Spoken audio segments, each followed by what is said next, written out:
Hello, everyone. I'm thrilled today to be joined by Deb Dana, who is a clinician and the author of Anchored, which I have here, one of your latest, I believe, of many books. It'd be great to start a bit just on your background and how you came to this work, why it's so important to you, Mm. maybe personally, but also in terms of supporting people. Yeah. So I'm a licensed clinical social worker and a curious human, I think is probably the what I love most in the world is just being curious about how we work. And the nervous system really pulled me into exploring what makes us human and how we move through the world. So I discovered Steve Porges's work on polyvagal theory, and it really felt like a before and after moment for me. You know, we have those moments in our life when it's like, oh, something changed and I'll never again be like I was 10 minutes ago. And that's what happened when I began to read his book. It's like, oh, there's this, because I'm a neuroscience nerd, so I love the brain. And I always thought it was so fascinating to understand how the parts of the brain work.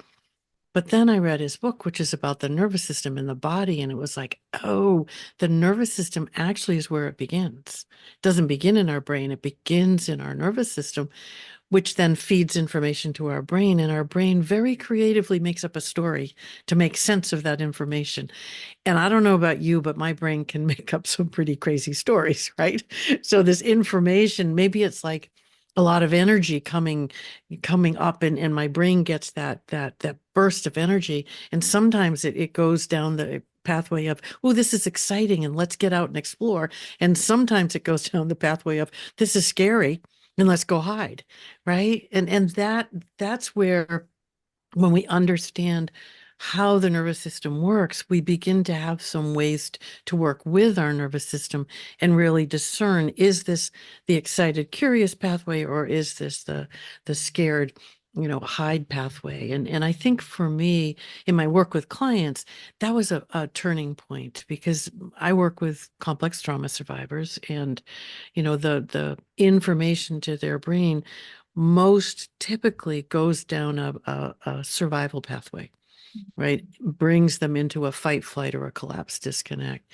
And so having a way to begin to map what's happening in the nervous system and bring that into explicit awareness so that we could partner with the nervous system was a true turning point with my clients, but also in my own life, right? Which I think is the joy of understanding this theory, which sounds complicated and really isn't so complicated when we break it down. But when I understand how my nervous system works, I can have some ability to shape the way that I move through my days. And that's really, I think, what I need, what we all need. I think about, where our world is right now, and I think, how do we begin to shape the world in a different way, in a new way, in a way that brings more safety and connection to more people? And I get overwhelmed when I think about systems, political systems, educational systems, medical systems. But when I come to this system I can manage. I can work with my system. And as I come into a place of safety and connection, I can then send that message to your nervous system, and your nervous system can feel welcomed, and then it begins to ripple out. So that's my hope anyway, that this ripples out, and as more people become a bit more safe in the world, our world becomes a more safe place to be. Mm, yeah, that's beautiful. Hearing you talk about it there, it just comes to me that it feels like a fundamentally compassionate way of looking at things, both Yes. self-compassionate, but more broadly as well. Yeah. Yeah, it's compassionate. It's self-compassionate. It takes away blame and shame. It takes us out of, all of these labels we put on each other. Instead, we can see each other as feeling safe enough or unsafe. And instead of seeing you as dangerous or difficult, if I see you as feeling unsafe in your system, Mm, that's a very different way of looking mm, at you. And then I can be compassionate. I can be curious. I mean, I think for me, curiosity is the first. Compassion comes next, but curiosity, I could look at you and say, huh, I wonder what she needs. What does her nervous system need right now? That's the question I'm always asking. What does that nervous system need in this moment to feel a little safer, a little more welcome? Right. And then I think that leads me to compassion, but that's that curiosity that really bubbles up for me first. And so a little bit about these states would be great, and the hierarchy of them. So what are they in relatively simple terms, and um what kind of feeling states might characterize them, but also what's their usefulness? Absolutely. So let's start with our survival states. And so we have two basic survival states. We have the fight and flight state that most of us really recognize, which, if we bring it to the nervous system, is part of the sympathetic nervous system. So fight and flight, anger, anxiety, those are the twin pathways. And I might feel frustrated, I might feel anxious, I could be panicked, I could be rageful. I've got all of these flavors of activated state going on, and the sense in our body is we often can't sit still. We're hypervigilant. We feel a flood of energy, but it's disorganized, chaotic, right? And so that's the fight and flight. And when we're in that place, our brain, our thinking brain, doesn't work in the same way as when we feel safe and regulated. So it goes into sort of low response mode. So I might think that I'm problem solving or planning, but what I'm really doing is I'm stuck in a story and I'm stuck in a certain pattern of responding. And when we look at someone who's in that fight and flight place and we want them to move out of it, first we have to say, oh, their biology has taken them to this place. It's not that they don't want to be connected or be present or be able to talk with me. It's that they're biologically unable in this moment. And again, that's the piece we want to remember. It's not a unwilling, it's an unable, right? So I don't have the capacity when I'm in fight and flight to do this. We couldn't be having this conversation if I was in survival, fight and flight at the moment. So that's fight and flight, where we go first when we're feeling overwhelmed. And the next place we can go is into shutdown, collapse, disconnect. Right. And that's sort of the last path of resort for the nervous system. When sympathetic fight flight won't help you, it will take you to shut down, collapse, disappear, right? Where all of that flood of energy drains from your system. So now I'm feeling like I can't, I don't have the energy to do anything. I might still be going through the motions, but don't really care, don't have the energy, not really here. It's that sense of not really present, right? And again, in its early form, I might simply feel like, oh, I'll do it, but I don't really, right? Like if I was in that place of collapse right now, I could probably do this, but it would be, there'd be no energy, there'd be no excitement about it, right?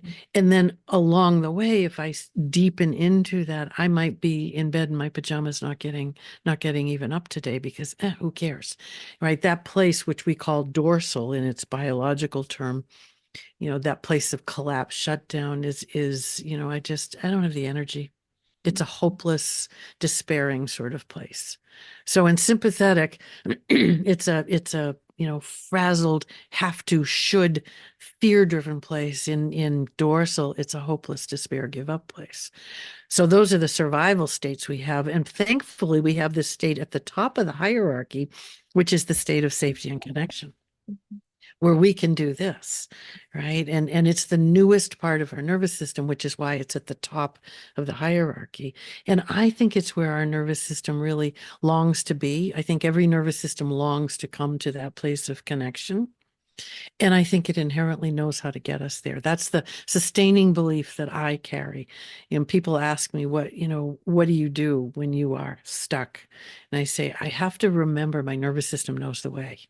right? My nervous system knows the way. I need to have some ways to help it along. But once I've started on that pathway of recovery, my nervous system is going to take me the rest of the way.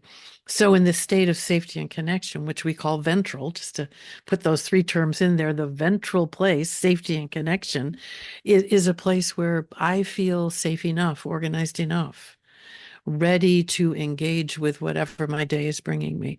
Right. And I want to be sure we say it's not a place of perfection or bliss or everything is perfect. It's simply a place where I feel okay enough. I sometimes call it the land of okay. Right. Yes. Sympathetic, that survival plate is the land of should, where we're always pushing ourselves. I should, right? And dorsal's the land of giving up, right? But ventral's the land of okay. And I think it's a place that every one of us finds our way to for at least a moment during the day, and even in the most complicated days that we are trying to move through, our nervous system has these moments of finding the land of okay, right? And I think again that sustains me in some of my days. Yesterday was a good example of a day that I felt a combination of I am so frustrated, nothing is working, and then went to the hopeless, I can't even get out of my own way. So I did that, dance during the day, but I had these moments of feeling, oh, wait a minute, that was okay. Right. So that's the mixture that we all have. You probably have had a day like that as well. Yeah, absolutely. Yeah. Yeah. And that movement is really interesting. So there's the two survival states and then the ventral state, but it's not really described as a pyramid with the two at the bottom and the one on top. It's a ventral safe, sympathetic, dorsal shutdown. Exactly. And I'm curious about this idea that if we go down, we have to come back up the same way. And how can we how can we come out of a shutdown collapse state through the sympathetic fight or flight state in a way that feels safe enough? Right. That's the perfect question because when we're at the bottom of I put it on a ladder. So if we have a ladder with dorsal at the bottom, sympathetic in the middle, ventral at the top, and we have to go down and up that ladder to get from dorsal to ventral, you notice you got to walk through the rungs to get back up. And the interesting thing is we don't want to go through fight and flight, right? We want to go through mobilization, Mm. safe mobilization. So there are two pathways up from dorsal. One is the fight and flight that usually won't get us back to regulation. We go from dorsal to sympathetic. We feel overwhelmed. We go back to dorsal. That loop that many of us know intimately, right? It's like, I'm collapsed and hopeless, and oh, now I've got a burst of energy, but now it's too much, and then I go back. So that's the pathway that is familiar, and we want to try and create the other pathway, which runs next to it, which would be I'm in collapse, I'm in shutdown, and a little bit of energy gently comes back into my system. Like, I look out the window and I notice the sun is shining, and I am pulled to want to get up. Or some music comes on and I'm pulled to want to begin to move to the music or sing with the music. That in and of itself is energy coming back in. So sympathetic can bring a gentle return of energy or a blast of energy. And we want the gentle. Yeah, thank you. That makes sense. And can I know the answer is yes, but it would be great to hear a little bit about if we have a tendency to leapfrog into one state, if we have a more Yeah. familiar zone, and we might feel that we bypass one state completely. Yeah, yeah. So we don't bypass, but we can move very quickly. And what I like to call this, I'm to back up a minute, in ventral, I think I call that our home.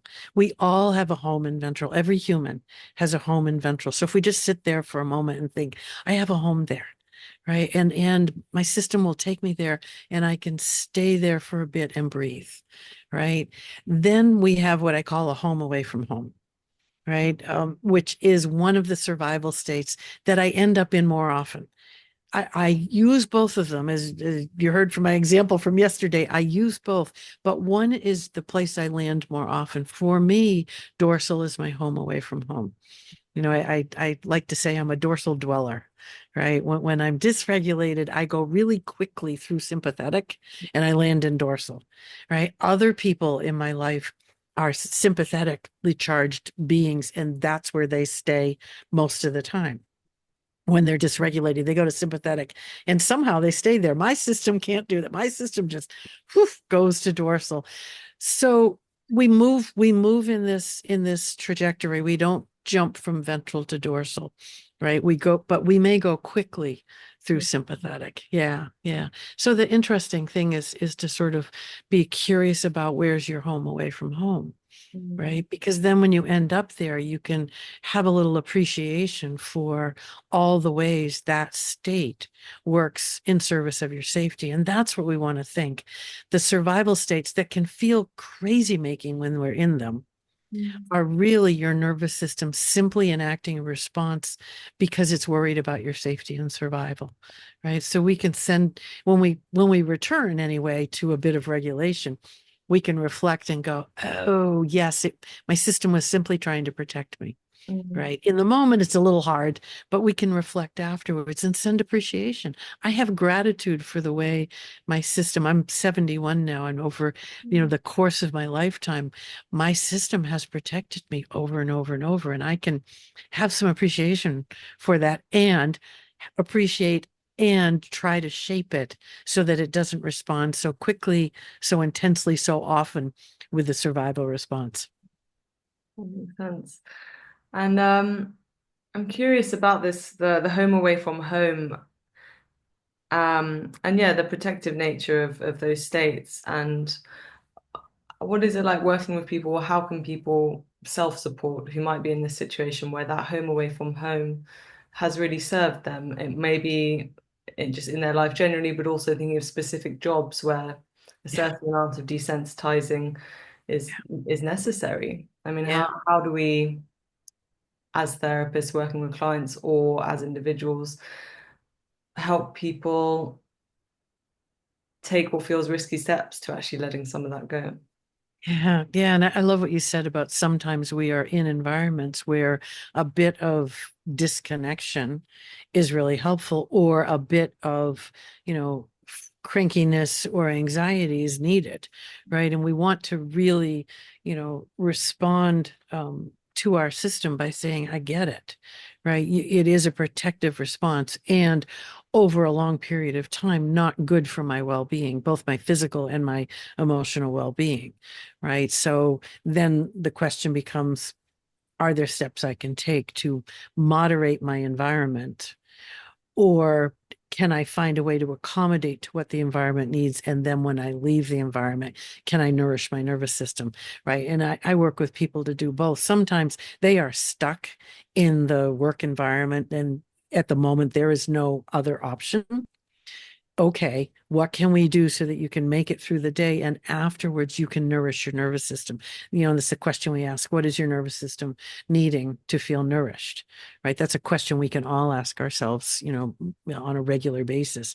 In this moment or today, what is my nervous system looking for to feel nourished? And that may be different today than tomorrow. Sometimes I want movement, sometimes I want quiet, right? My nervous system will direct that.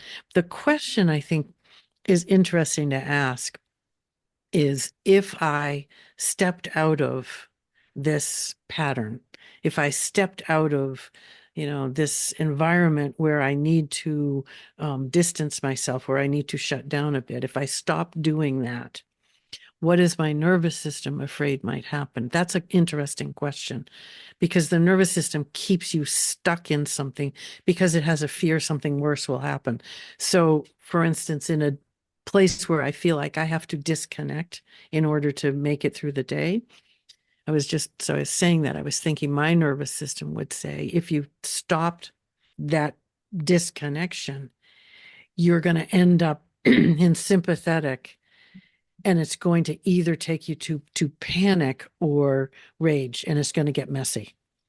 So my nervous system keeps me shut down because the alternative, it believes, is messiness. It doesn't see the ventral pathway, right? And the other way, if you ask the question and you're in a sympathetic place of anxiety or you're feeling cranky all the time, and you ask that same question, if you stepped out of that, the nervous system probably is going to tell you you'll fall into hopelessness and despair.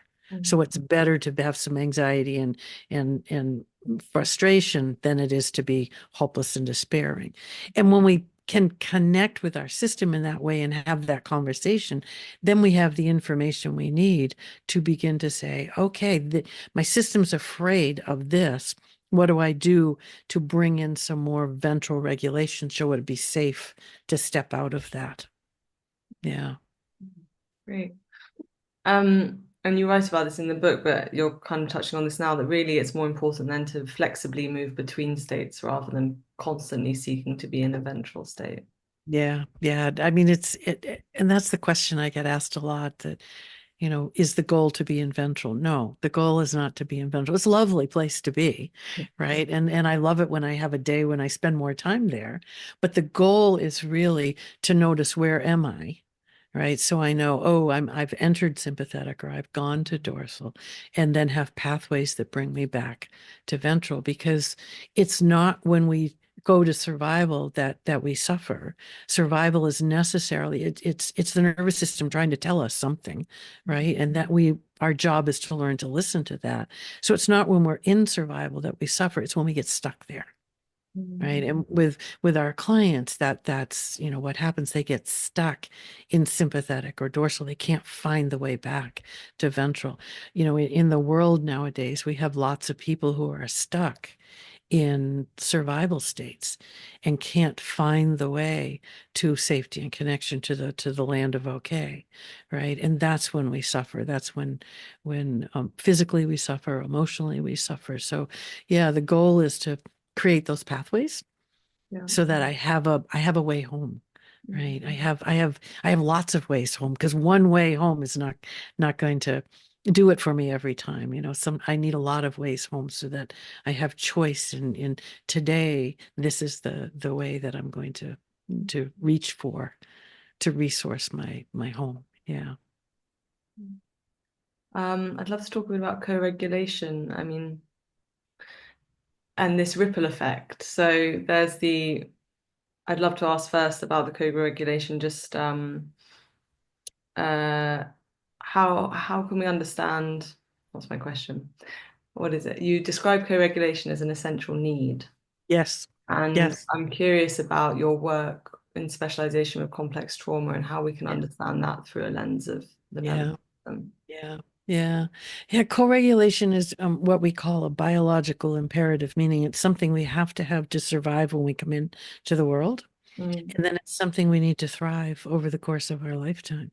And that's terrifying for many of us, because many of us learned that people are dangerous, right? We came into the world and we're not met with a loving, regulated human, right? We were met with dysregulation or unpredictable humans. And so our system learned very quickly, don't trust, don't depend, don't reach out, right? And yet, as we continue our journey through life, we need to learn how to come into safe connection with others in order to fully thrive, right? So, in working with complex trauma survivors, it is our responsibility as the helping professional to be regulated and mm, to stay regulated and to offer that, both an energetic and a concrete, here I am, through my words, through my actions, sense of ventral regulation, right? And I often tell new clinicians who are trying to figure out how to get trained and what to do, I say, before that happens, you're showing up regulated and offering that predictable regulation to your client during a session and then session after session is a powerful intervention in and of itself, mm, right? Think about when maybe you're having a really difficult day and you end up with someone who simply is regulated and lets you know, I'm here. What do you need? mm, Right? That's all. And how your system feels held and heard, right? Which is the beginning of being able to come into co-regulation, to trust that another human might be safe enough to come into connection with. So co-regulation is, in the therapy world, certainly the foundation of what we do. But in our lives in general, we think about families, about parents and kids, think about coworkers, think about friends, right? That co-regulation is essential. And just like with ventral, we're not in ventral all the time. Ruptures happen all the time, right? That's that misattunement that happens, which is fine. Again, it's not the rupture that is the problem. It's the rupture without repair. Mm. So we fall out of co-regulation. And if we come back into co-regulation, it builds resilience, right? I love this about the nervous system, that it's not this sort of all or nothing thing. It's like, yeah, you're going to have ruptures. You're going to have moments of misattunement, normal, expected, and you come back into attunement and it deepens the relationship. Mhm. So that's really what we're always looking for. Mm. Yeah, and it makes you think of yes, that kind of not all or nothing. So what's the sweet spot between, stretching yourself? Because we need to push ourselves sometimes, all of us. Yes. Yes. I The love, sweet spot yeah. between, stretched and overwhelmed. Yeah, yeah. So I call it the stretch to stress continuum, right? And so we want to stretch, right? And we want to know when I've reached the limit of my stretch, and then I'm going to just savor that. I'm going to take a moment. I'm going to be in that. I'm going to feel the difference. The trouble being that there's a stretch and a celebrate, then there's a tipping point. And most of us go to that tipping point, and whatever we do next is really important, because what we do next needs to keep us on the stretch side. Most of us fairly frequently go across to the stress side because we live in a world that feels like you have to power through, right? No pain, no gain. Right? You've got to keep doing this in order for change to happen. And the nervous system isn't wired that way. The nervous system says if you go across from stretch and enter into the land of stress, then you're going to go to a survival strategy.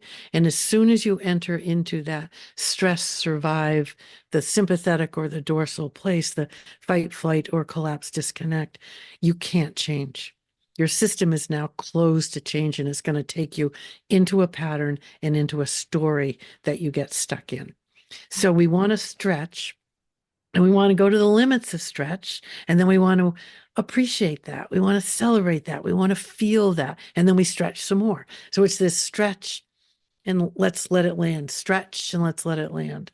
So we need to know, how does my body and my brain, how do my body and brain let me know you're on the edge? Right. And again, I'll use my own system as an example. I can be known to move over that tipping line and end up in stress. And then when I end up in stress, I go, oh, yep, I pushed too far, too hard. Now I've got to go back and let's take a step back. Let's take a break from, one of the ways I learned this, and we all learn it in our different ways. But when I was writing my first book, I am somebody who thinks I'm going to keep doing this until I get the word exactly right. Right. And then one night it was like 2 a.m. I thought, this is ridiculous. Right. I'm going to put it down. I'm going to stop banging my head against the wall. I'm going to put it down. And wouldn't you know, right? 6 hours later when I woke up, there it was. And I thought, I need to remember this, right? The banging your head against the wall does not always get the result. If I take a step back and don't go over to the stress and survive side of my continuum, it works out much better. So hard lesson to learn. You probably have had that moment too of like, just gotta get it right. So yeah, listen to your I've nervous also had system. those moments of getting to answers in sleep. I mean, that's the best. I love that. Exactly, exactly. Yes. When that happens. Yeah, yeah, yeah. Yeah. And So I think the nervous system reminds us it doesn't have to be as hard as our brain thinks it needs to be. Maybe that's a lesson to remember. The brain has a very, has a story, and the nervous system can have a different story. And I often say when the nervous system and the brain are in disagreement, you often follow the brain, but the nervous system's going to get the last word. Mm-hmm. Love that. It makes me think of top dog, underdog in Gestalt theory, but anyway, that's a different thing. Um, how can people, if there isn't much information or much perceivable information coming up from the nervous system, how can people learn to tune in a way that gives them more? Yeah, yeah. It's interesting because those those subtle cues are coming in all the time, right? Through again, the nervous system's listening. It listens to what's happening. What are we feeling like? Like a stomach ache, a headache, an ache, a pain, or a sense of warmth or openness, or all the nervous system getting information in your body, and it gets information from the world around us, and it gets information from other nervous systems, right? So it's getting this information all the time.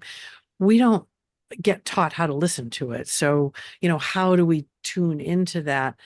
And for complex trauma survivors, most of us live from the neck up, right? We've left the body because why live in this place that's not safe to be? So the gentle coming back into the body is what we want to do. With many of my clients, it was the big body experience they could feel. They could feel the migraine, they could feel the distress in their digestive system, right? Or they could feel, sort of the lack of that. So sometimes we look for those things, but to think about what are some of the other ways the nervous system sends information, which you can look at your behaviors, which are direct outcome of the state you're in, right? Are you feeling jittery? Are you acting in a way that feels like it's angry or anxious? Are you acting in a way that feels like it's hopeless? Or are you acting in a way that feels connected? So behavior is a way to listen. Your feelings, if you can label a feeling, that's another way to know what state I'm in. Your thoughts, right? The thoughts we have about ourselves and others in the world change in each state. So in ventral, I think the world's an okay place, and people are, interesting to engage with, Mhm. right? And I am doing okay, right?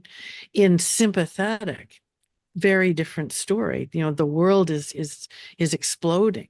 The world is chaotic. People are unfriendly, and I'm lost, right? And then in dorsal, again, very different story. The world is dark. The world is cold. People are not even around, and I am floating, disappeared, right? And if you do, you can do those three sentences. I am, people are, the world is, and it begins to give you a sense of where are you in your nervous system, right? So the first part of tuning in is finding one of those pathways that can give you some reliable information, your thoughts, your feelings, your behaviors, or what happens in your body. So that's where I like to start. Yeah. Thank you. And is there anything that comes to mind, given how kind of stressful modern life can be? Is there anything that feels just like a straight up no-no if you want to look after your nervous system a bit better? Well, I think if you want to look after your nervous system, you need to not override it all the time. I guess that would be the don't do this, don't override it all the time. Right. And I think, again, I think we live in a world that wants us to override it, wants us to not listen. Right. Don't, you get a sense of your nervous system is trying to tell you something, either through like a gut feeling, or an intuition we talk about sometimes, or through symptoms. That's your nervous system trying to talk to you. You're not sleeping well, you're not eating well, your digestion's off, any of these things. And yet we don't turn toward and listen, we override. Oh, I'll deal with that later. Right. I don't have time today. I have to, when we do the have to or should, we're overriding our nervous system. So I think the thing, and it's hard to listen, and it's hard to then follow what your nervous system is asking you for, right? So I think the no is, you know Don't just turn away from, don't always override. Maybe in the moment you have to override. You say, I have to go do these things. I cannot take the time now to take care or listen. And tonight or tomorrow or on the weekend, I'm going to set aside some time and listen. Right. So sometimes we override in the moment or we turn away in the moment. That's okay. Again, not an all or nothing, as long as we then come back at a later time and say, what is my nervous system needing me to know? That's the essential question. What is my nervous system needing me to know? Right. Yeah. And last one from me, Deb. Glimmers. I'd love Ah, you to love talk a glimmers. little bit on glimmers. Yes. Yeah. So glimmers are the word that I use to describe those tiny bursts of okayness that happen all the time throughout the day, but we don't notice them often, right? Because we're built to pay attention to what's dangerous. And glimmers are those tiny moments when, oh, that felt nice, or oh, that was okay, or oh, I could breathe for a moment. So, the basic glimmer practice that I'll invite everybody to dive into is see, stop, appreciate. It's pretty simple. How do you know you've seen a glimmer? How do you know you've bumped into a glimmer? What are the cues? Sometimes it's in your body, sometimes it's a thought. Sometimes I'm usually just distracted by seeing something. That's a sign for me. And then stop and just be with it for 5, 10 seconds. It's a tiny little practice. See, stop, appreciate, let it fill you. Feel all the different ways a glimmer then brings you a moment of okayness. So those are glimmers. And the lovely thing about glimmers, well, two things. One, glimmers in no way disavow the suffering that we are in. Glimmers, in fact, don't do anything to the suffering, right? What glimmers do is they build the capacity to be with our suffering differently. And that's what I want people to really take away from glimmers, that you see a glimmer, it comes in, it lands. You see another one, it comes in, it lands, and they begin to accumulate. So we have more ability to find the way home and be in that place of regulation a little bit longer. And the more I can be resourced by that regulating energy, I can work with my suffering. I can work with my trauma differently. So that's the beauty of a glimmer to reshape your system, but it's also just the joy of a glimmer in the moment to feel there is something beautiful in the world. And in this moment we're living in, I think we all need to have those tiny little remembers. Oh, there is something. Like I have wind chimes that are outside my kitchen window, and it was felt like 11 degrees out today is what my weather map told me, and it was blowing like crazy, and I thought I don't want to go out there, but my wind chimes started chiming, and I thought, glimmer, there you go, there it is, I'm holding on to that. Yeah. Mm. One of Yeah. my neighbors has wind chimes and I enjoy them. Yeah. See, there you go. I Thank you love so much, Deb. It's been so fantastic to speak to you. Anchored is brilliant. It's full of brilliant follow along exercises and it's a real great guide. So thank you so much. thank you thank you